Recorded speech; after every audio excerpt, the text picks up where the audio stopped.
अकबर बीरबल की कहानियां भारतीय लोक साहित्य में युगों युगों से जानी जाती रही हैं। इन किस्सों में न केवल मनोरंजन होता है, बल्कि इनमें गूढ़ नैतिक शिक्षाएं और व्यवहारिक बुद्धि की झलक भी मिलती है। सम्राट अकबर और उनके प्रिय मंत्री बीरबल की जोड़ी न्याय, चतुराई और इंसानियत की प्रतीक मानी जाती है। प्रस्तुत कहानी बीरबल और निर्दोष अपराधी एक ऐसी ही घटना को दर्शाती है जहां बीरबल ने एक निर्दोष व्यक्ति को फांसी के फंदे से बचाकर न्याय की मिसाल कायम की। कहानी की शुरुआत। यह घटना अकबर के शासनकाल के उस समय की है जब दिल्ली में अपराध अचानक बढ़ने लगे थे। चोरियां, लूट और धोखाधड़ी की घटनाएं दरबार में बार बार आने लगी थीं। सम्राट अकबर बहुत चिंतित हो गए थे और उन्होंने अपने सभी न्यायाधीशों को सख्त निर्देश दे दिए कि अपराधियों को शीघ्र और कठोर सजा दी जाए ताकि समाज में डर बना रहे। इसी बीच एक दिन दरबार में एक अत्यंत गंभीर मामला लाया गया। एक सुनार को शाही सैनिक पकड़कर लाए थे। उस पर आरोप था कि उसने एक वृद्ध महिला को ठगकर उसके गहने चुरा लिए और फिर उसकी हत्या कर दी। महिला का शव एक कुएं में पाया गया था और सुनार को अंतिम बार उसके घर जाते हुए देखा गया था। पूरा दरबार स्तब्ध रह गया। सुनार को जब सम्राट के सामने पेश किया गया तो वह कांप रहा था, उसकी आंखों से आंसू बह रहे थे। जहां पनाह, उसने कांपती आवाज में कहा, मैं निर्दोष हूं।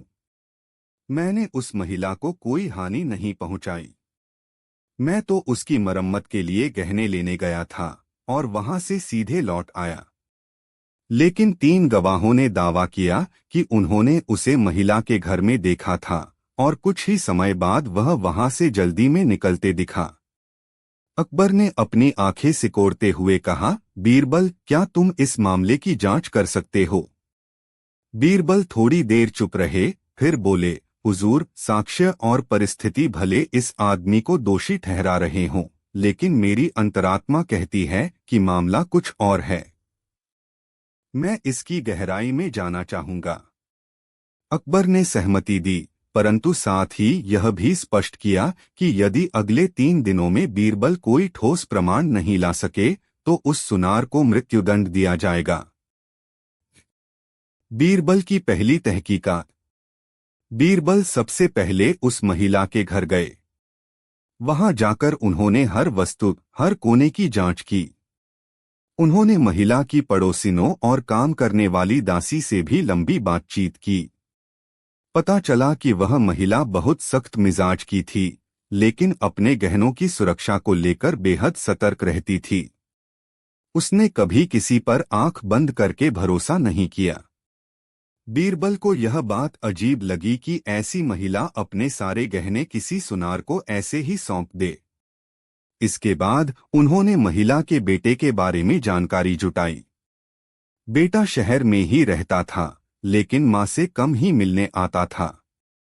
कुछ लोगों ने बताया कि मां और बेटे के रिश्ते अच्छे नहीं थे और संपत्ति को लेकर कई बार झगड़ा हो चुका था। बीरबल की जिज्ञासा और बढ़ गई। एक नई कड़ी, लालच और षड्यंत्र। बीरबल ने महिला के बेटे को बुलाया और उससे सवाल जवाब किए। बेटे ने संयम के साथ उत्तर दिए, लेकिन उसकी आंखों में उदासी कम और दिखावटी चिंता अधिक थी। बीरबल ने उसकी बातों का विश्लेषण करते हुए उससे पूछा, क्या आपकी माताजी ने आपकी वसीयत में नाम लिखा था? बेटे ने उत्तर दिया, नहीं, उन्होंने तो कहा था कि सब कुछ मंदिर को दान करेंगी। तो क्या आपको इससे आपत्ति थी? नहीं। नहीं, क्यों होती? बीरबल मुस्कराए और बोले, क्योंकि आप पहले ही एक कर्जदार व्यापारी हैं। आपके ऊपर 20,000 रुपए का कर्ज है। आप हाल ही में 2 व्यापारियों से पैसे उधार ले चुके हैं। क्या आपने सोचा नहीं कि अगर मां की संपत्ति आपको मिल जाए तो? बेटा चौंक गया। उसकी आंखों में डर की हल्की लकीरें साफ दिखाई दे रही थीं। बीरबल को शक था कि हत्या के पीछे यही बेटा है, परंतु कोई ठोस प्रमाण नहीं था। बीरबल की चतुर योजना। बीरबल ने एक योजना बनाई। उन्होंने सुनार से गुप्त रूप से संपर्क किया और उससे कहा, तुम्हें अपना जीवन बचाना है तो मेरा साथ दो। जो मैं कहूं वही करना। फिर बीरबल ने महिला के बेटे के सामने यह अफवाह फैला दी कि सुनार ने स्वीकार कर लिया है कि हत्या उसी ने की थी, लेकिन उसने यह भी बताया है कि किसी और ने उसे ऐसा करने के लिए उकसाया था। यह सुनते ही बेटा घबरा गया। उसने अपने एक करीबी से कहा, अब मेरा बचना मुश्किल है। अगर वह बोल देगा तो मैं पकड़ा जाऊंगा। बीरबल को इसी की प्रतीक्षा थी। उन्होंने उस करीबी को अपने सिपाहियों के माध्यम से पकड़वा लिया और जब उस पर दबाव डाला गया तो उसने सारी सच्चाई उगल दी। हाँ, सेठ जी ने ही मुझे कहा था कि सुनार को फंसाओ और किसी भी तरह से मां को रास्ते से हटाओ। सुनार की छवि पहले ही संदिग्ध थी, इसीलिए वही आसान शिकार था। सच्चाई सामने आती है। अगले दिन बीरबल दरबार में पहुंचे। वहां सुनार को फांसी देने की तैयारी की जा रही थी। अकबर गंभीर मुद्रा में बैठे थे। रुको, बीरबल की आवाज गूंजी। जहां पनाह, यह आदमी निर्दोष है। असली अपराधी वह है जिसे हम अब तक शंका से परे मानते आए हैं, मृत महिला का बेटा। अकबर चौंक गए। क्या प्रमाण है तुम्हारे पास? बीरबल ने महिला के बेटे के करीबी का बयान सुनवाया और गवाहों को पेश किया जिन्होंने उसे झूठ बोलते हुए सुना था। यह पूरा षड्यंत्र था, बीरबल बोले। महिला के गहने गायब नहीं थे। उन्हें उसके बेटे ने पहले ही चुरा लिया था और सुनार को बदनाम करने के लिए उसके आने के समय को चुना। हत्या उसने स्वयं की और फिर सबूतों को सुनार के खिलाफ मोड़ दिया। अकबर ने महिला के बेटे की ओर देखा। वह अब कांप रहा था और गिड़गिड़ा रहा था। मैंने गलती की। मुझे लालच था। मैं कर्ज में डूबा था। मैंने अपराध किया। न्याय और सजा। सम्राट अकबर ने तुरंत निर्णय सुनाया, महिला के बेटे को उसकी माता की हत्या और निर्दोष को फंसाने के अपराध में कठोर दंड दिया जाए, आजीवन कारावास। सुनार को मुक्त कर दिया गया। बीरबल ने उसे ससम्मान दरबार में कुछ दिन बाद फिर से बुलाया और उसकी सामाजिक प्रतिष्ठा बहाल करवाई। अकबर ने बीरबल को गले लगाया और कहा, बीरबल, अगर तुम न होते तो आज एक निर्दोष मर जाता और एक अपराधी खुला घूमता। तुम्हारी चतुराई, विवेक और साहस ने न्याय की गरिमा को बचाया है। उपसंहार। बीरबल और निर्दोष अपराधी की यह कहानी हमें सिखाती है, न्याय की राह कठिन हो सकती है, लेकिन धैर्य और विवेक से वह प्राप्त किया जा सकता है। परिस्थितियां कभी कभी भ्रम पैदा करती हैं, परंतु सत्य को गहराई से देखने पर ही हम सही निर्णय ले सकते हैं। लालच इंसान को पाप की राह पर ले जाता है और अंततः उसका पतन सुनिश्चित होता है। बीरबल की यह कहानी न केवल न्याय की विजय है, बल्कि उस मानवीय दृष्टिकोण की भी प्रतीक है जहां शक के आधार पर किसी को सजा नहीं दी जाती जब तक कि सत्य सामने न आ जाए। कहानी का शीर्षक, बीरबल और सच्चे वारिस की पहचान। लगभग 2900 शब्दों में विस्तृत न्याय, चतुराई और नैतिकता से भरी कहानी। प्रस्तावना। अकबर के दरबार में अनेक बुद्धिमान और गुणी दरबारी थे, लेकिन बीरबल की बात ही अलग थी। उनकी बुद्धि, व्यवहारिक समझ और सत्य के लिए संघर्ष उन्हें सामान्य से असाधारण बनाते थे। यह कहानी एक ऐसे प्रसंग की है जहां बीरबल को एक मृत अमीर व्यापारी की संपत्ति का उत्तराधिकारी तय करना था, जब 4 लोग उसके बेटे होने का दावा करने लगे। कहानी की शुरुआत। शाही दरबार की कार्यवाही चल रही थी। गर्मियों की दोपहरी थी, लेकिन लाल किले का दीवाने खास ठंडा और सुसज्जित था। सम्राट अकबर सिंहासन पर बैठे थे उनके बगल में बीरबल खड़े थे।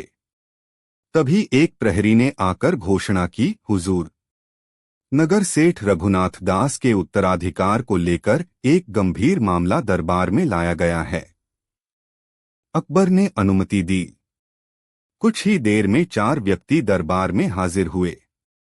सभी की उम्र लगभग 25 से 30 के बीच थी और वे एक दूसरे से बहुत कुछ मिलते जुलते लगते थे। उनमें से हर कोई यह दावा कर रहा था कि वही सेठ रघुनाथ दास का असली पुत्र है और उसे ही उसकी भारी संपत्ति का वारिस घोषित किया जाए। बीरबल ने उन्हें गौर से देखा। चारों के वस्त्र अच्छे थे, चाल ढाल आत्मविश्वासी और कथन ठोस लगते थे। अकबर ने कहा, यह तो बड़ा अजीब मामला है। बीरबल, इसका निर्णय तुम ही कर सकते हो। बीरबल मुस्कराए, जहांपनाह, निर्णय तो मैं जरूर दूंगा, लेकिन पहले मुझे इन सभी से कुछ प्रश्न पूछने की अनुमति दें।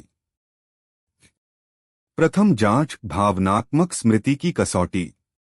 बीरबल ने चारों को सामने बुलाया और पूछा, तुम में से प्रत्येक बताओ कि रघुनाथ दास जी तुम्हारे साथ कैसा व्यवहार करते थे।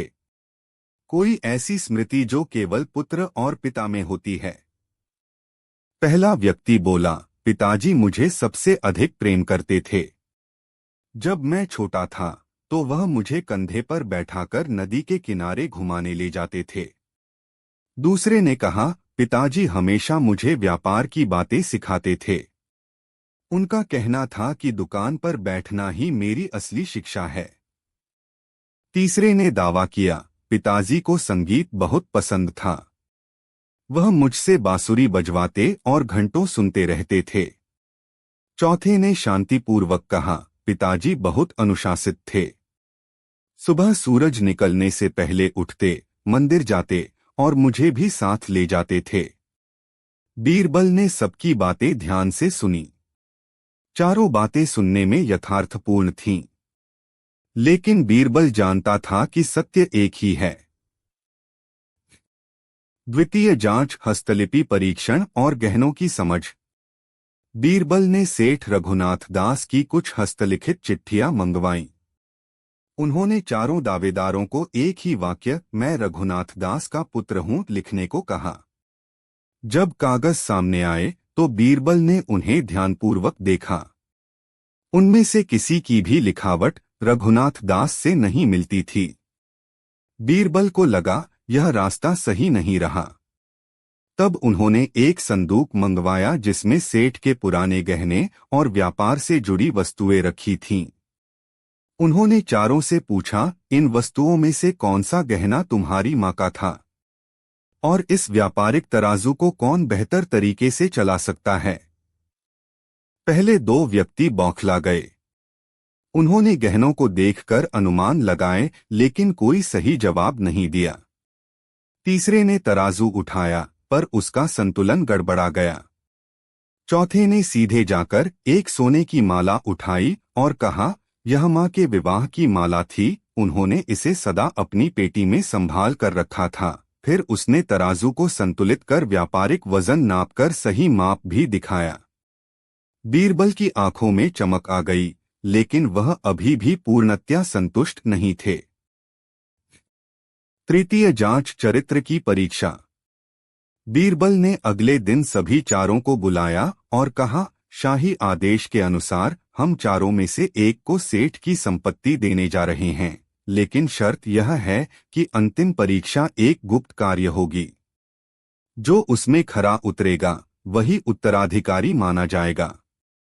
चारों को एक एक थैला दिया गया जिसमें 100 अशर्फियां थीं। बीरबल बोले, इन पैसों से तुम में से हर एक को अपने स्वर्गीय पिता की स्मृति में समाज के लिए कुछ करना है। कल दरबार में आकर बताना कि तुमने क्या किया। अगले दिन पहला आदमी बोला, मैंने इन पैसों से 50 गरीबों को भोजन कराया और बाकी पैसे से एक मंदिर में दान दिया। दूसरे ने कहा, मैंने एक व्यापार शुरू किया है जिससे आगे और लाभ होगा और मैं पिताजी के नाम पर एक स्कूल बनवाऊंगा। तीसरे ने कहा, मैंने सब पैसा एक व्यापारी को दे दिया जो पिताजी का मित्र था, ताकि वह उसे दोगुना करके लौटाए। चौथे ने चुपचाप थैला सामने रख दिया। मैंने कोई खर्च नहीं किया। मैंने सोचा कि मुझे उत्तराधिकारी घोषित नहीं किया गया है, इसलिए मैं कैसे इन पैसों का उपयोग कर सकता हूँ। यह संपत्ति तब तक मेरी नहीं जब तक बीरबल जी निर्णय न दें। दरबार में सन्नाटा छा गया। बीरबल मुस्कराए। निर्णय की घोषणा। बीरबल उठे और सम्राट अकबर के सामने हाथ जोड़कर बोले, जहां पनाह, अब मैं निर्णय देने को तैयार हूं। अकबर ने सिर हिलाया। बोलो बीरबल, कौन है असली वारिस? बीरबल ने कहा, जिसने पैसा खर्च नहीं किया, जिसने अपनी मां की माला और तराजू की पहचान की, वही सच्चा वारिस है। चौथा व्यक्ति ही सेठ रघुनाथ दास का असली पुत्र है। बाकी तीनों ने भावनाओं का प्रदर्शन किया, परंतु बिना प्रमाण के। और जब संपत्ति की बात आई तो लोभ प्रकट हो गया। परंतु चौथे ने धैर्य, मर्यादा और सत्यनिष्ठा दिखाई। अकबर ने चौथे व्यक्ति को ससम्मान रघुनाथ दास की संपत्ति का उत्तराधिकारी घोषित किया और बीरबल की प्रशंसा करते हुए कहा, बीरबल, तुम्हारी बुद्धि सागर जैसी गहराई रखती है। तुमने केवल प्रमाण नहीं, मनुष्यों का चरित्र पढ़कर न्याय किया है। न्याय का संदेश। इस निर्णय के बाद पूरे राज्य में बीरबल की बुद्धिमत्ता की चर्चा होने लगी। लोग कहते, जहां न्याय बीरबल करता है वहां झूठ नहीं टिकता। चौथा व्यक्ति बाद में समाज सेवा में लगा और अपने पिता के नाम को गर्व से ऊंचा किया। उपसंहार। इस कथा से हमें कई गहरी शिक्षाएं मिलती हैं। उत्तराधिकारी केवल रक्त का नहीं, गुण और चरित्र का होता है। झूठ कभी ज्यादा दिन टिकता नहीं और सत्य को प्रमाण की आवश्यकता नहीं होती जब चरित्र स्वयं बोले। लोभ और छल से कोई विरासत प्राप्त नहीं की जा सकती। सच्चे उत्तराधिकारी वे होते हैं जो विश्वास, मर्यादा और उत्तरदायित्व को निभा सकें। बीरबल की यह न्यायपूर्ण परीक्षा केवल दरबार की नहीं, आज भी समाज के लिए एक मार्गदर्शक है। केवल भव्यता का प्रतीक था, बल्कि वहां न्याय, कला, संगीत और बुद्धिमत्ता का संगम भी होता था। उस दरबार की सबसे उज्ज्वल बुद्धि का नाम था बीरबल। अपनी चतुराई और स्पष्ट सोच के लिए प्रसिद्ध बीरबल ने अनेक बार बादशाह को ऐसी उलझनों से निकाला जहां सामान्य बुद्धि काम नहीं आती। यह कथा एक ऐसे झूठे संत की है जिसने अपने ज्ञान और चमत्कारों के नाम पर लोगों को ठगना शुरू कर दिया। जब वह दरबार तक पहुंचा और अकबर स्वयं उसकी बातों में आ गए, तब बीरबल ने एक अनोखे तरीके से उसकी असलियत उजागर की। प्रारंभ। एक संत का आगमन। एक दिन अकबर के दरबार में एक साधु आया। उसने गेरुआ वस्त्र पहन रखे थे, माथे पर भस्म का टीका और उसके हाथ में एक चमकती माला थी। वह अत्यंत आत्मविश्वास से बोला, जहां पनाह, मैं एक तपस्वी हूं। वर्षों हिमालय में साधना करके लौटा हूं। मेरे पास ऐसी सिद्धियां हैं जो आपके राज्य को अनंत समृद्धि दिला सकती हैं। परंतु मैं चाहता हूं कि मेरी बात बीरबल की अनुपस्थिति में सुनी जाए, क्योंकि मेरी दिव्य दृष्टि कहती है कि वह मेरी शक्ति की परीक्षा नहीं करेगा, अपितु मेरा अपमान करेगा।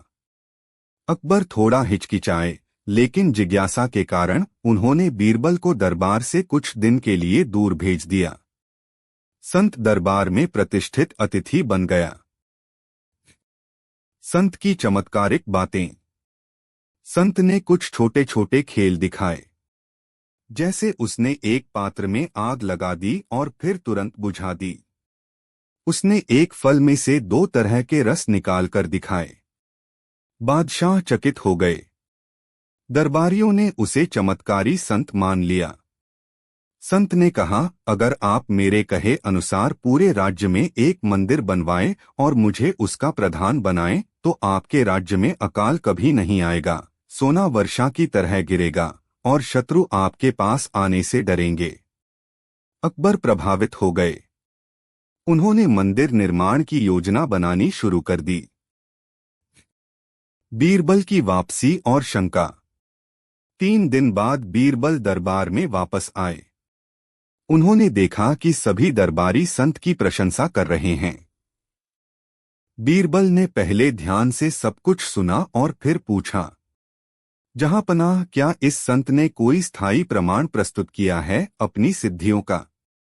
अकबर बोले, उसके चमत्कार देखे हैं बीरबल।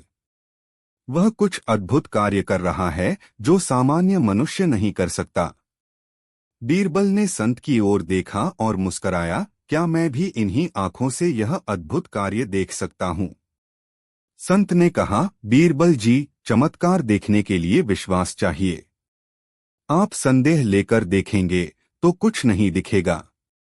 बीरबल ने शांति से सिर झुकाया और बोले, मुझे तो आप जैसे सिद्ध संत के आगे सिर नवाना चाहिए, परंतु क्या मुझे आपकी परीक्षा लेने की अनुमति है? अकबर ने कहा, अगर संत राजी हों तो तुम उनकी परीक्षा ले सकते हो। संत ने कुछ पल सोचा और फिर बोला, ठीक है, लेकिन यह मेरी अंतिम परीक्षा होगी। यदि मैं इसमें सफल हुआ तो मुझे राज्य के मंदिरों का प्रधान घोषित किया जाए।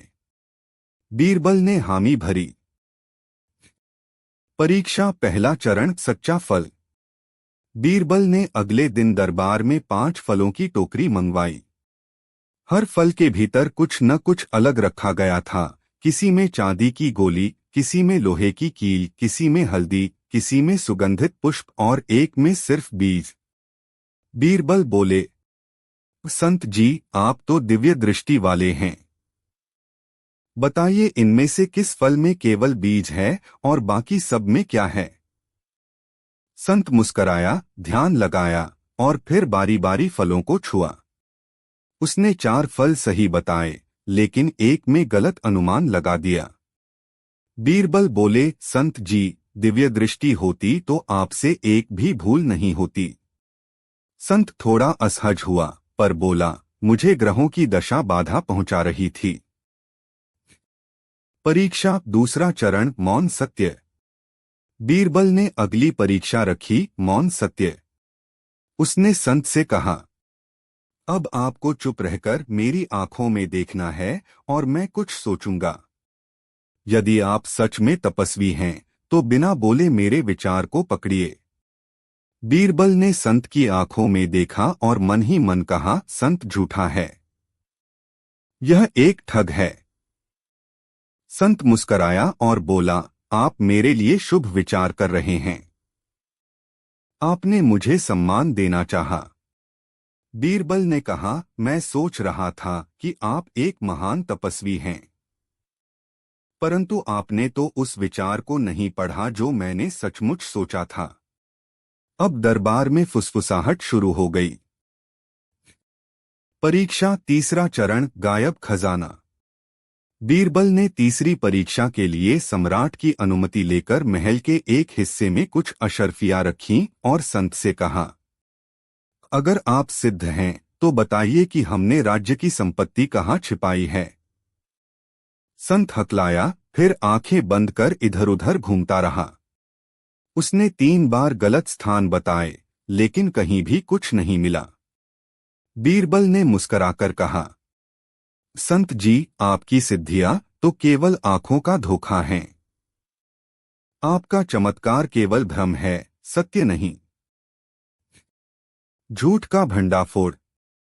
बीरबल ने कुछ गुप्त सिपाहियों को संत के कमरे की तलाशी लेने भेजा। वहां से नकली अंगूठियां, धागों से जुड़े चुंबकीय यंत्र, छोटी रासायनिक शीशियां और कुछ बाजार से खरीदी गई जड़ी बूटियां मिलीं। सबसे महत्वपूर्ण एक पत्र मिला जिसमें लिखा था, इस बार बादशाह को मना लिया है। जैसे ही मंदिर का निर्माण शुरू होगा, हम वहां से सोने के बर्तन निकालेंगे और उन्हें पिघलाकर भेज देंगे। बीरबल ने वह पत्र दरबार में पढ़ा। अकबर का चेहरा क्रोध से तमतमा गया। उन्होंने संत को गिरफ्तार करने का आदेश दे दिया। अंतिम संवाद, बीरबल की सीख। अकबर ने बीरबल से पूछा, अगर तुम न होते तो मैं इस ढोंगी को राज्य सौंप देता। तुमने कैसे समझा कि यह साधु झूठा है? बीरबल ने कहा, जहां पनाह सच्चे संत दिखावा नहीं करते, वे अपने ज्ञान का प्रचार नहीं करते और न ही किसी की उपस्थिति में डरते हैं। लेकिन इस व्यक्ति ने मुझसे डर दिखाया, मुझे दरबार से हटवाया और अपना मंच तैयार किया। उसकी आत्म प्रशंसा और लालच ने ही उसे प्रकट कर दिया। अकबर ने बीरबल को गले लगाया और कहा, बीरबल, तुम मेरे राज्य की आंख हो। तुम्हारी बुद्धि और सत्य को पहचानने की शक्ति मेरे सबसे बड़े रत्न हैं। उपसंहार। इस कथा से यह सीख मिलती है कि झूठ कितना भी सजाया जाए, सत्य के सामने टिक नहीं सकता। अंधविश्वास से बचना और हर चीज की जांच विवेक से करना आवश्यक है। सच्चाई की पहचान केवल दिखावे से नहीं, व्यवहार और चरित्र से होती है। और सबसे बड़ी बात, न्याय तब ही संभव है जब बुद्धि और धैर्य दोनों हों, जैसे बीरबल के पास थे।